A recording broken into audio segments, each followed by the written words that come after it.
Hi everyone, welcome back to another episode of Tea Time Tuesdays. Unfortunately, Priyanka, she's not feeling too well today, so it'll just be me. She's taken time off to rest, so let's just wish her lots of health and healing for now. So right now, speaking of health, I am having some green tea in my mug because it's after lunch, and this will help ease my stomach a little bit from some of my lunchtime grease. I've been trying to incorporate more tea and even decaffeinated tea if possible as my beverage of choice, as I am a really huge coffee lover, but it does dehydrate our body even quicker than other beverages. So that also means that the flow of our oxygenated blood is slowed down as well. And I'm making conscious efforts to slowly switch to decaf teas. So, of course, we're not here to hear me talk about decaffeinated teas and beverages and so on and so forth. But wait, I gotta make a point. It's tea time, right? So yeah. Last week we've actually covered a little bit about energy. The previous week we talked about relationships. And be patient with me and with us on this. It's all gonna flow and make sense, I promise you, at the end, or after a few sessions, few episodes. Yeah, it'll all come together and it'll all make sense. Yeah. So I'm going to recap a little bit about energy and how, remember when we were discussing a little bit about how our vibe attracts our tribe, and who we are being in our waking moments actually speaks more than who we say we are.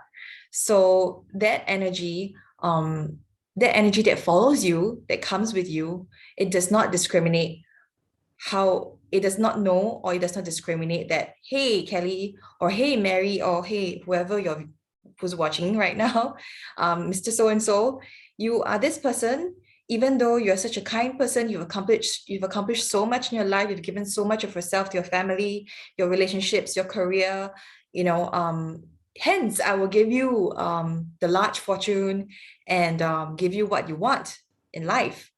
Yes, no doubt about it. If we want a large fortune and we want to um, make it big, or have some breakthroughs in our careers, we still have to do the work. It doesn't discount the efforts and the work required, the skills that we need to teach ourselves, how to manage money, treat money wisely.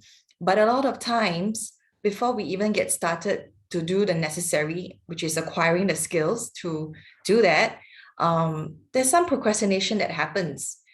Suddenly we get too busy to learn.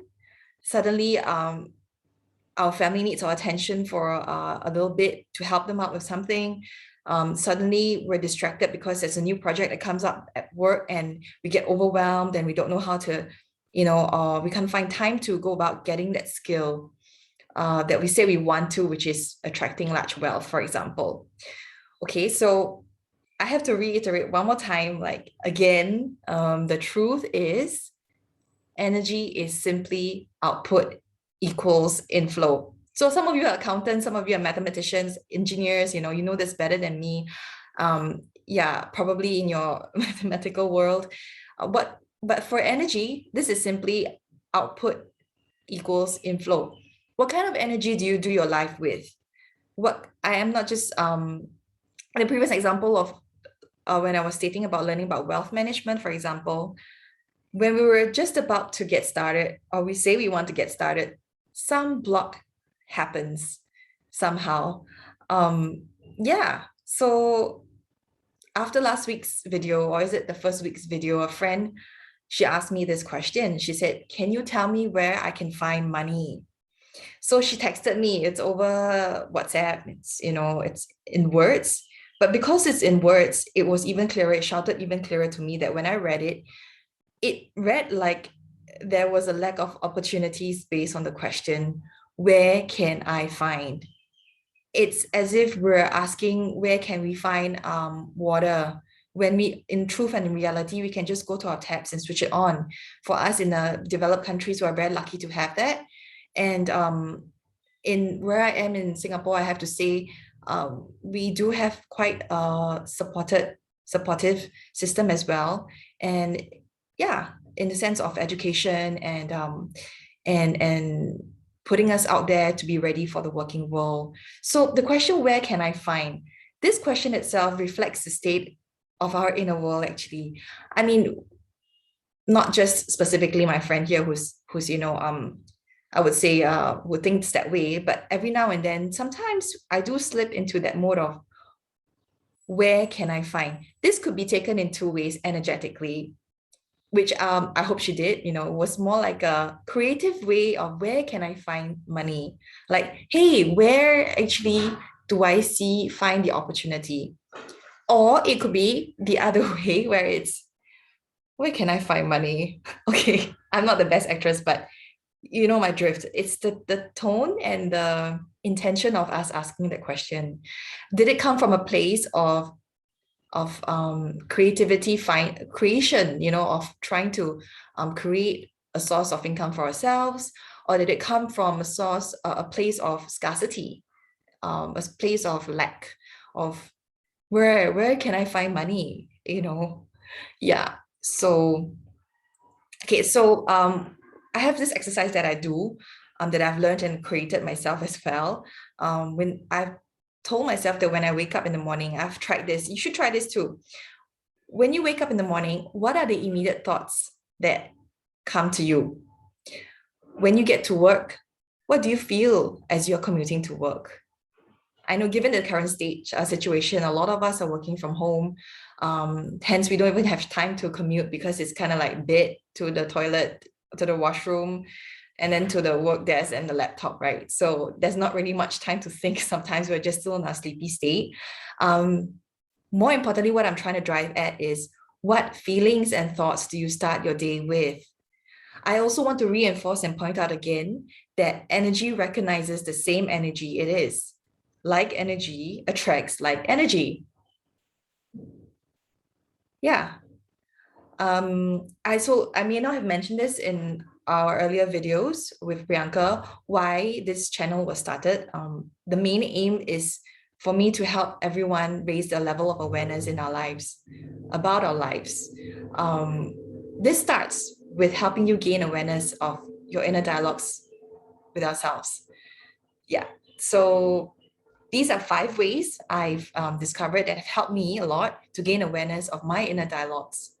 And you can actually try to practice them at home, starting from today's Tuesday, you have probably the rest of the week to start doing it and have a better weekend ahead. So number 1, this is what I do. I journal what thoughts and emotions drives me the most to do my daily activities.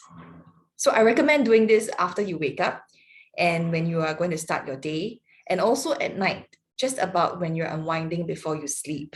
Yeah, Netflix. Okay, I do Netflix as well, but I, I try to find a moment of quiet just as I'm about to fall asleep. Not to think too much. You don't have to give it too much. There's not too much of concentration required, but just journaling naturally and simply words. What comes up? What emotions and what thoughts actually drive you to do your daily activities the most? It could be a sense of keeping to time. I like to do things this way. I like to plan ahead because I do not like to be late for my deadlines, for example. So what kind of emotions and thoughts come up as you do this? Do you do this with a state of anxiety? Is it like, no, I have to. It's like, if I don't do it, this I'll feel very, very not in my flow, or I'll feel very anxious that, I don't need this. And the reason why I'm doing this is because I do not want to, I feel very anxious that, if I don't do this, people would think less of me, or like I would disappoint people, anything at all. It could be anything at all that that comes to mind, of what drives you to do your daily activities the most. The emotions as well, it's very, very useful to also note down the emotions that come with it, because these emotions gives you a clue about your inner state as well. Yeah. Do this consistently every day and even more times a day if possible whenever you have some time. You find something comes into your mind, it could be even a great way to journal your creative ideas on how to bring in more money, or things that you would like to accomplish, things you have to do that, journaling is a great way of expression and giving back to us what we what has been going on. It helps to detangle, I find. Yeah. So number two, when someone says something nice to you, like, oh, you look so nice today in this outfit, in this dress. I really like your shoes. How do you respond? What is the first thought that actually comes to your mind? I know for me, when someone tells me that, I'll be actually looking at my outfit and appreciating that, oh, what a good buy. Yeah, so this was a really good buy then. That's the conversation I have with myself. But of course, I'll thank the person first, and I'll be like, thanks, thanks for appreciating that I appreciated that I needed to buy this outfit for myself as well.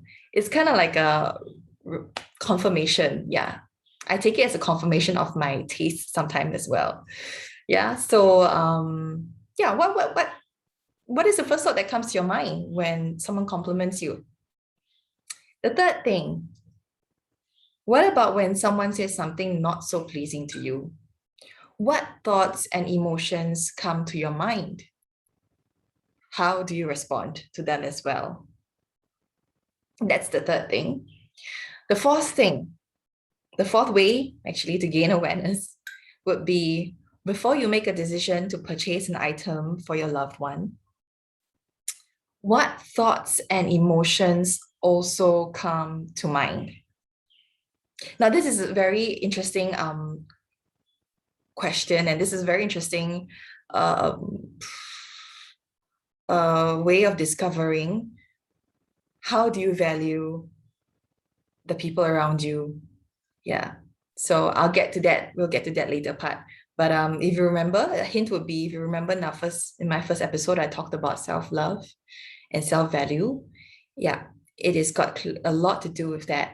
And some of us may feel like we're in a sacrifice mode. Sometimes it's kind of like, oh, I wouldn't buy such an expensive gift for myself, but because I really, really, really love my partner, I really, really, want to show my mom or my son, my daughter, that I really love them. So this is something I wouldn't have bought for myself, but no, it's okay. I'll buy it for them anyway.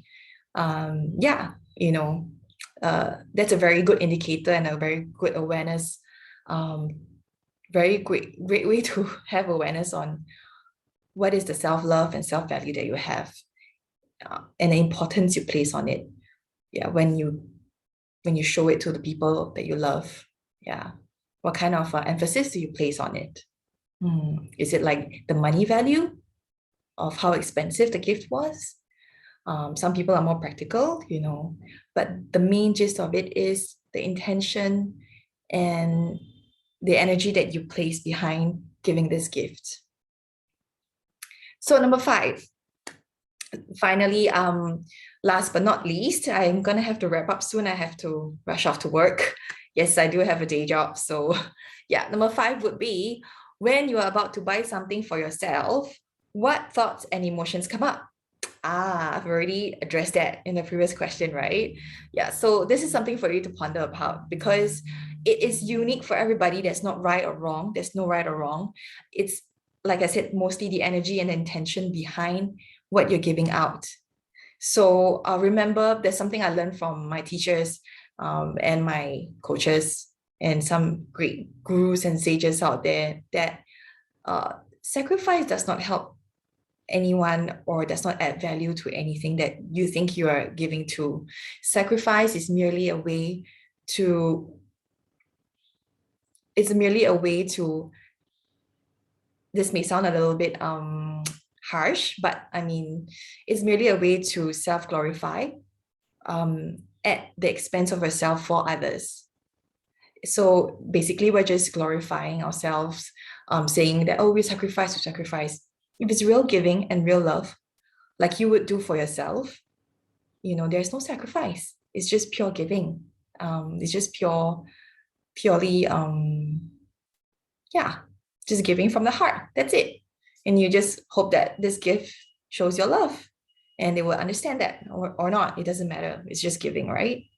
Yeah. So, okay. I think I'm gonna stop here for today. It's Tea Time Tuesdays with Kelly this time. Priyanka, come back soon. We miss you. Yeah, next week we will be back again. And please share, like, comment, subscribe. And you never know when this video will help someone that you know who's not telling you, that this possibly could help them, this video. Okay. Yeah, all right. See you guys again next week. Take care. Please, yeah, just take care, spend some time with yourself, and yeah, I'll see you guys again. All right, bye, thanks for watching.